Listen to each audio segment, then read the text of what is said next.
Last and certainly not least, we have Alma Osta. Alma is a disarmament and protection. She is the disarmament and protection of civilians advocacy manager at Humanity and Inclusion, formerly known as Handicap International, now known as IHL Humanity and Inclusion. I should add, Alma is also a good friend, and I've had the good fortune of working alongside Alma. We're currently following a very exciting multilateral process that indeed aims to strengthen protection, so the protection of civilians in armed conflict, including the protection of persons with disabilities. So Alma, we're looking forward to hearing from you. The floor is yours. Thank you. Thank you very much, Cesar, and thank you very much for this very nice introduction. I'm very happy to be with you. I'm sending you very warm regards from, well, almost an evening Brussels. Yes, I'm speaking on behalf of Humanity and Inclusion, which is also known as Handicap International in some parts of the country and in the world. We respond to humanitarian needs generated by armed conflicts in 21 out of 60 countries in which we operate.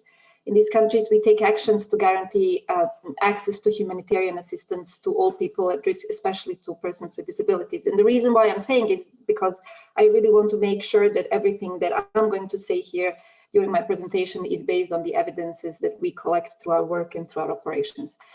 So today, I would like to talk about the humanitarian consequences of the use of explosive weapons. What are the factors that make these humanitarian problems and humanitarian consequences in the situations of conflict?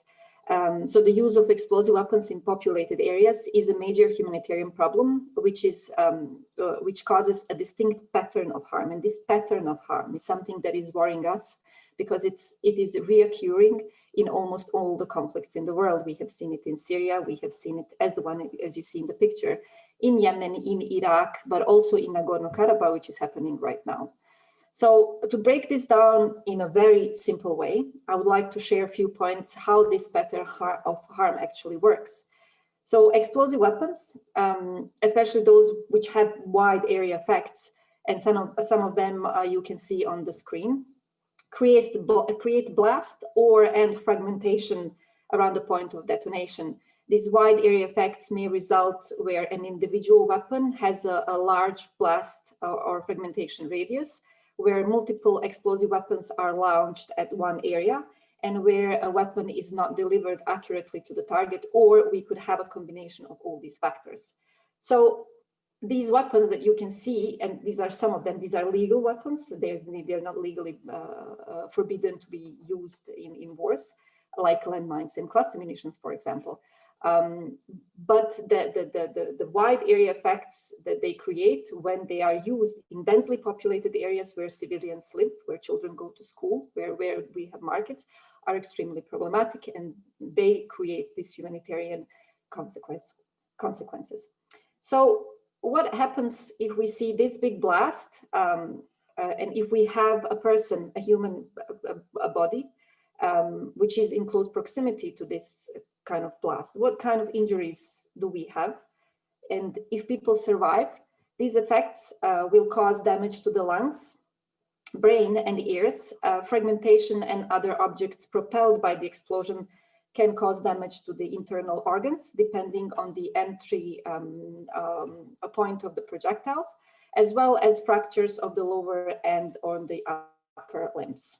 So this effect also can create that human bodies can also be thrown by the blast against structure or other objects due to the explosive force, and due to the fact that this explosive force can be really strong. Children are particularly highly at risk of these injuries due to their relatively smaller body weight. In addition to all this, injuries can include flash burns, inhalation injuries, crash injuries, toxic exposures, and some of these injuries could lead to long-term impairments. These injuries some of them you can see on the screen. So the boy has fragmentation injuries, scars from after blast injuries, and an amputation after huge burning injuries. They are all visible to an eye.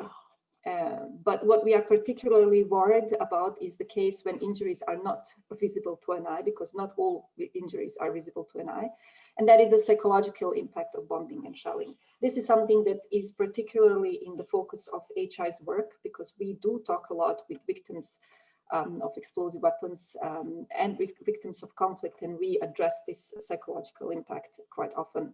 In a study that we conducted in Syria, among Syrian refugees in Jordan, found that 80% of people injured by explosive weapons expressed signs of high psychological distress, as a result to which 66% were unable to carry out essential daily activities because of their feelings of fear, anger, fatigue, distress, and hopelessness.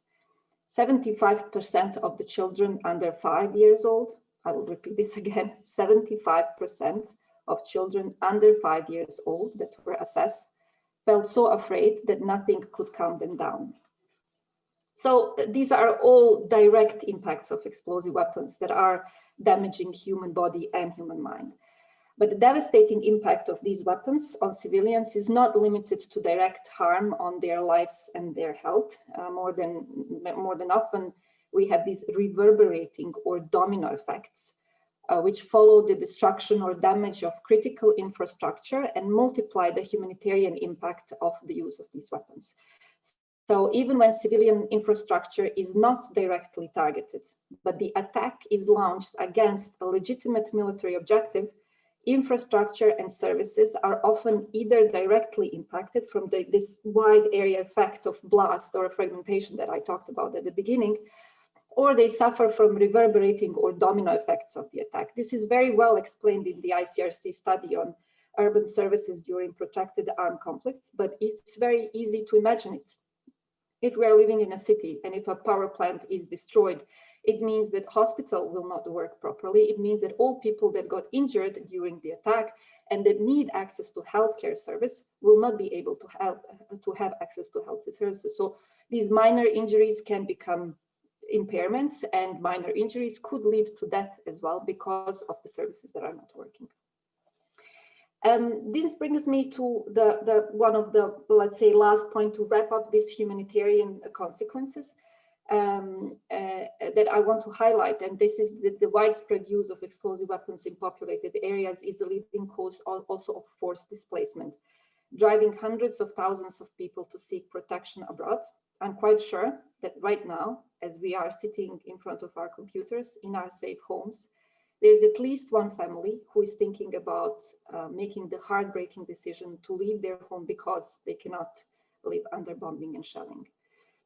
To summarize, deaths, injuries, psychological trauma, destruction, no or very limited health care services or education, rubble instead of homes, displacement, poverty, exclusion, and all other effects are the reality of people that are living in urban warfares today. And this is creating this humanitarian crisis and humanitarian situations.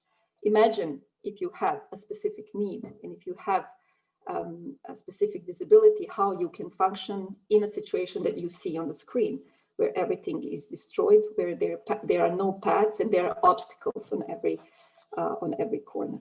These kind of humanitarian crises are likely to disproportionately affect persons with disabilities. Through our operations, we daily observe how risk and discrimination against certain groups can be aggravated in conflict or disaster-affected or fragile countries. We have noticed this in conflict-affected countries such as Yemen or Syria, in countries still struggling with violent relapses such as Iraq or Afghanistan. Moreover, we often witness how the intersection of disability, gender, and age factors can create multiple risks for people. Women and girls with disabilities can face increased protection risks. Older persons with disabilities can face denial of access to health services. And additionally, ethnicity, displacement, access to documentation or health status can also play a critical role in certain contexts and further lead to exclusion.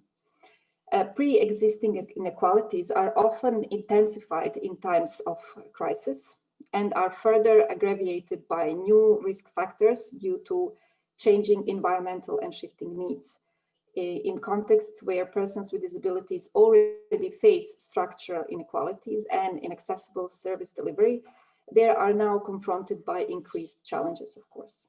Persons with disabilities are more likely to face targeted violence and become excluded from communities due to stigma, also losing access to caregivers and localized support mechanisms, alongside additional health complications and costs, can place persons with disabilities more at risk of several financial hardship.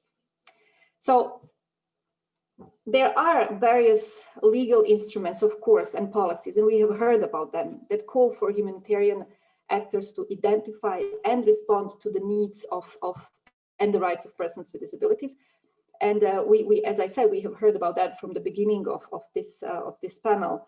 But how can this humanitarian situation can be preventable? Is there a way to prevent humanitarian crisis caused by bombing and shelling?